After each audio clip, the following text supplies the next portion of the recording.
Dear students, আশা করি তোমরা সকলেই ভালো আছো। ইতিমধ্যেই তোমাদের বাংলা ও ইংরেজি পরীক্ষা শেষ হয়েছে। এরপর আসছে ইতিহাস পরীক্ষা।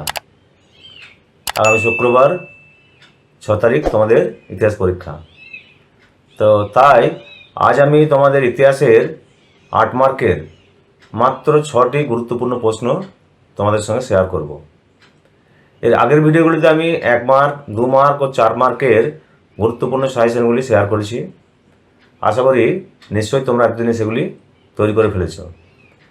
তবে এ বিষয়ে একটা কথা মনে রাখবে যে 2 মার্কের প্রশ্নগুলি 4 মার্কেও থাকতে পারে, আবার 4 মার্কের প্রশ্নগুলি 2 মার্কেও থাকতে পারে, 8 মার্কেও থাকতে পারে।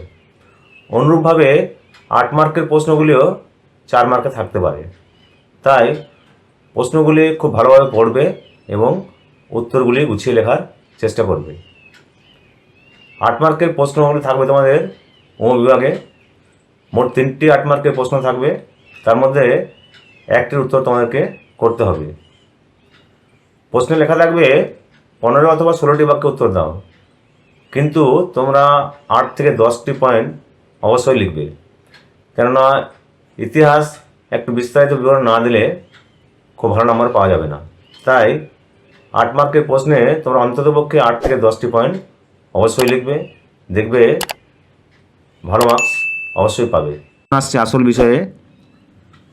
8 মার্কের গুরুত্বপূর্ণ প্রশ্নের মধ্যে প্রথম প্রশ্নটি রয়েছে 1857 খ্রিস্টাব্দের মহাবিদ্রোহের চরিত্র ও প্রকৃতি আলোচনা করো।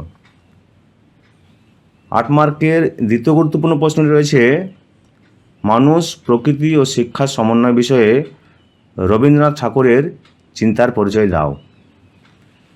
পরের গুরুত্বপূর্ণ প্রশ্ন রয়েছে বিংশ শতকে উপনিবেশ বিরোধী আন্দোলনে বামপন্থীদের ভূমিকা আলোচনা করো।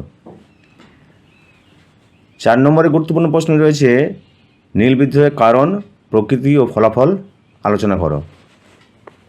5 মার্কের গুরুত্বপূর্ণ প্রশ্ন রয়েছে 19 শতকে লেখায় ও রেখায় কীভাবে জাতীয়তাবাদের উন্মেষ ঘটেছিল তা বর্ণনা করো। 8 মার্কের শেষ গুরুত্বপূর্ণ প্রশ্নটি রয়েছে বাংলায় নমশূদ্র আন্দোলনের একটি সংক্ষিপ্ত বিবরণ দাও। যদি ভিডিওটি তোমাদের ভালো লাগে তাহলে লাইক করবে। তোমাদের যে কোনো রকম প্রশ্নের জন্য কমেন্ট বক্সে লিখে জানাবে। আর যারা এখন আমার চ্যানেলটি সাবস্ক্রাইব করেনি তারা অবশ্যই সাবস্ক্রাইব করে রাখবে, কেননা আমার চ্যানেলে সমস্ত বিষয়ের অধ্যায় ভিত্তিক এবং নাম্বার ভিত্তিক সাজেশন দেওয়া আছে। ধন্যবাদ।